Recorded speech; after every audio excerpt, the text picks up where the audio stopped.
Hello, c'est Charles Brumeau, diététicien. Bienvenue à Dans la Poire Express, le petit frère de Dans la Poire, le podcast pour mieux manger.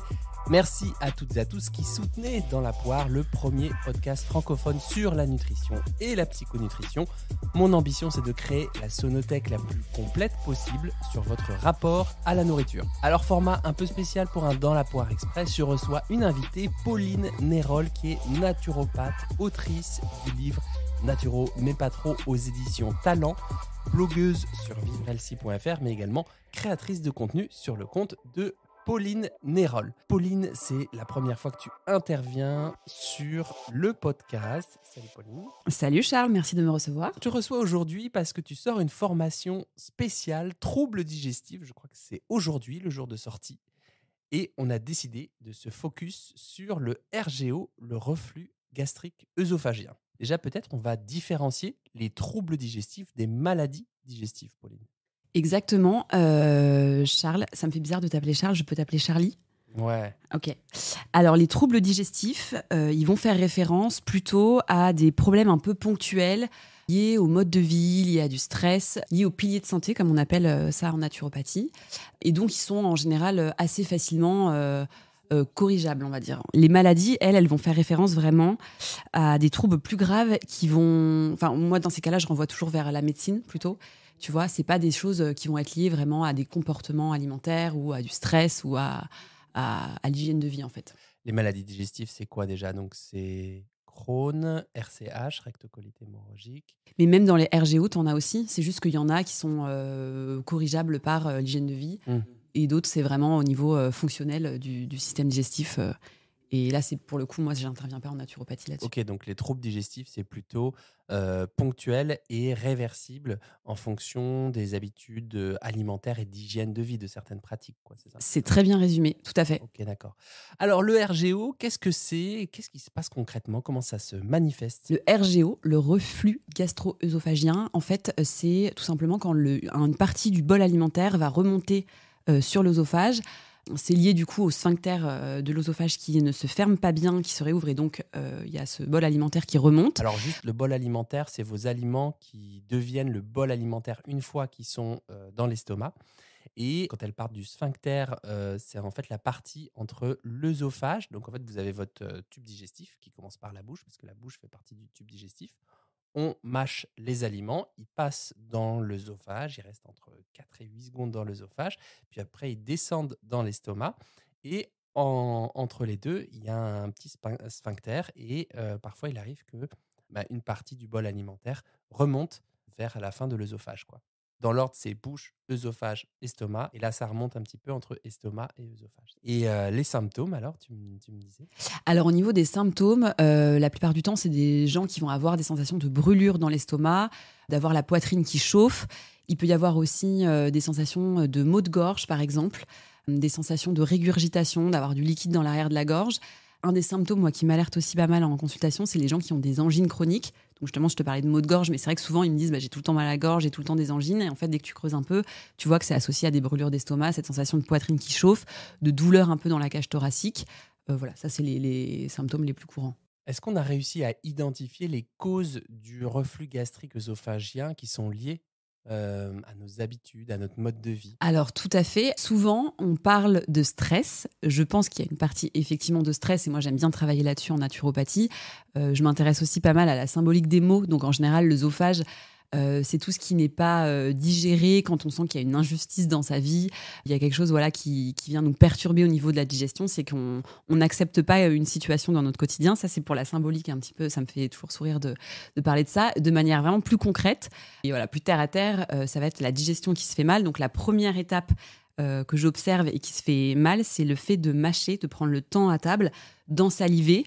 Les enzymes salivaires, elles sont codépendantes des enzymes pancréatiques.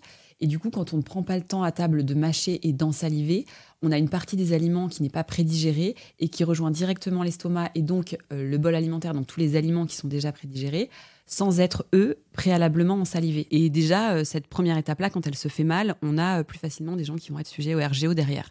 Donc ça va être très important de prendre le temps à table, de ralentir, de bien mâcher, bien ensaliver. Ça paraît assez simple comme conseil, mais en fait, il y a assez peu de gens qui le font parce qu'on est dans un mode de vie où tout va très vite, on n'a pas le temps.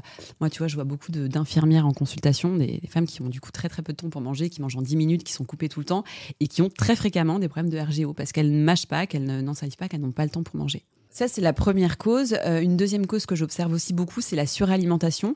Alors, soit émotionnelle, parce que les gens vont manger beaucoup trop par stress, voilà, pour venir compenser des émotions qui sont mal gérées dans le quotidien, les petits grignotages, le fait d'être toujours un petit café, une petite poignée d'amandes, voilà, toutes les petites suralimentations du quotidien ou les repas trop copieux, trop riches, qui vont faire qu'en fait, le système digestif n'est jamais au repos, l'estomac ne vidange pas correctement.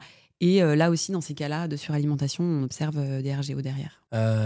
Moi, de mémoire, il y avait des aliments aussi qui favorisaient un peu le RGO, comme le chocolat ou les épices, par exemple. Le chocolat, non, pas le chocolat, Oui, si, un petit peu. Un petit peu quand même. Si, quand même. Faut le Ouais, dire. il faut le dire, c'est vrai, il faut être honnête. honnête. On va être honnête. En fait, c'est tout ce qui est inflammatoire. Donc, il y a effectivement le chocolat et les épices.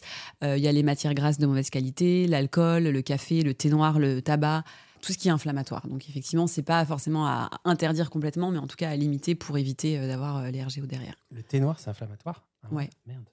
Ah oui, la théine dedans. Oh c'est comme là. la caféine. Ouais, c'est inflammatoire, oui. Mais non. Mais si. Moi, je croyais qu'il y avait plein d'antioxydants dans le thé. Dans le thé vert. Ah, ta grand-mère. Okay. Alors, justement, quand on a des reflux, qu'est-ce qu'on peut faire pour agir et réduire les symptômes? Alors, du coup, c'est ce qu'on a vu dans les causes, mais du coup, ça implique aussi derrière d'avoir des actions. C'est-à-dire, la première chose, c'est vraiment de prendre le temps à table, de mâcher, d'ensaliver, d'éviter de boire trop d'eau aussi, qui va complètement diluer le bol alimentaire et du coup, les enzymes seront un peu moins efficaces. C'est pas parce qu'on boit un verre d'eau au cours d'un repas que ça va tout changer, mais l'idée, c'est pas de boire 3-4 verres d'eau, etc., et de noyer les sécrétions salivaires, notamment. Exactement. Oui, tout à fait. On peut boire à table. Souvent, quand je dis ça en consultation, les gens sont un peu paniqués. Genre, je pourrais plus boire à table. Bien sûr que si, on peut. C'est juste qu'il y a des gens qui ne s'hydratent que pendant les repas et qui vont avoir des grosses prises d'eau à ce moment-là, 3, 4, 5 verres d'eau. C'est bien de s'hydrater plutôt entre les repas et d'avoir son petit verre à table. Et voilà, et de prendre le temps, quoi. Vraiment ralentir, bien mâcher, bien ensaliver, prendre son alimentation en conscience, en mâchant, c'est important. Okay. La deuxième chose, comme on l'a vu, ça va être de pas trop grignoter. Du coup, éviter la suralimentation, des petites grignotages tout le temps, le petit café, les petites choses entre les repas. Puis les repas trop riches, trop copieux. Donc si on dit éviter les repas trop riches, trop copieux, une bonne petite technique, une bonne petite stratégie, ça serait de fractionner les repas.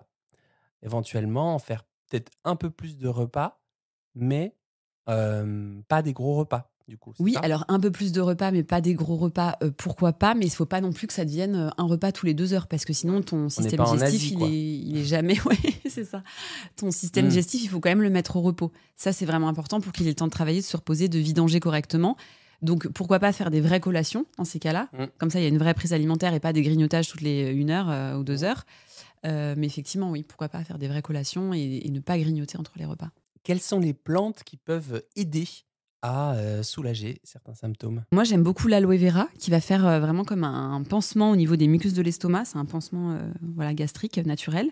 Donc, on l'utilise en fait directement en prenant une cuillère à soupe avant les repas. Une cuillère à soupe, donc c'est sous forme de poudre, c'est ça? C'est liquide. Ouais. C'est sous forme de liquide, en fait, que tu peux même diluer. C'est un gel qui est un peu épais, donc si c'est trop épais, dans ce cas-là, on peut le diluer dans un verre d'eau. Okay. Ou sinon, le prendre directement en cuillère à soupe avant le repas pour tapisser un petit peu l'estomac et protéger. Ok, genre 20 minutes avant le repas? Okay. Exactement. Okay. C'est parfait. Et l'aloe vera, et la deuxième plante? On a aussi les racines de réglisse en infusion qui vont être très efficaces sur toute la sphère digestive, donc pas que sur l'estomac, mais aussi après sur les intestins. Et en fait, pareil, elle est très apaisante pour le système digestif. Elle va venir aussi au niveau de l'estomac aider à tapisser les muqueuses pour apaiser la sensation d'inflammation. Je précise juste par contre qu'elle est complètement déconseillée pour les personnes qui ont de l'hypertension.